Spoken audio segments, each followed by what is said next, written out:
गोंडल पंथक में एक दिल दहला देने वाली और खूनी घटना सामने आई, जहां एक पारिवारिक झगड़े ने एक 13 साल के मासूम बच्चे की जान ले ली। अपने भाई की शादी का झगड़ा न सुलझाने से गुस्साए वेवई ने उनका पीछा किया और फिल्मी अंदाज में उस पर पत्थरों से हमला कर दिया।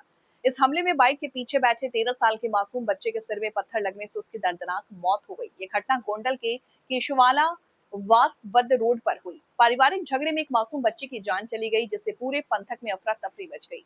मोटा दड़वा गांव के भाना भाई सोलंकी के बेटे अजय की शादी 3 साल पहले बाबरा के अरविंद भाई माता सुइया से बेटे कृष्णा से हुई। कपल के बीच अनबन के कारण पिछले 1 महीने से अपनी पत्नी से अलग रह रहा था। घटना वाले दिन भाना भाई, उसकी पत्नी और 13 साल का बेटा नरेंद्र एक रिश्तेदार के घर सगाई फंक्शन में गए, जहां 3 लोगों के साथ सुलह करने वहां पहुंच गए। बाना भाई ने वहां सुलह करने से मना कर दिया और घर आकर बात करने को कहा। गुस्से में अरविंद भाई ने बाइक से लौटते समय भाना भाई के परिवार का पीछा किया। अरविंद भाई ने भाना भाई पर एक बड़ा पत्थर फेंका, लेकिन पत्थर निशाने से चूक गया और पीछे बैठे 13 साल के मासूम नरेंद्र के सिर में लग गया।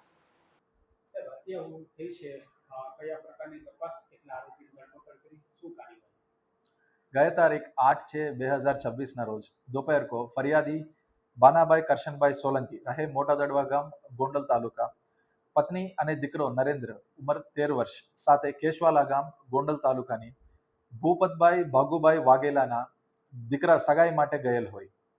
बातचीत के बाद फरियादी बानाभाई, उनका पत्नी અને દીકરો ત્રણેય મોટરસાઇકલમાં મોટા દડવા ગામ માટે નીકળી ગયેલ હોય। ત્યારે વારાવડ મેઘપર રોડ ઉપર પહોંચે તબ આરોપી અરવિંદભાઈ અર્જનભાઈ માતાસુરિયા રહે બાબરા જિલ્લા અમરેલી વાલો પોતાના મોટરસાઇકલ લઈ પાછળ આવી અને મોટરસાઇકલ રોડ ઉપર આડું રાખી અને ફરિયાદીના રસ્તો રોકી।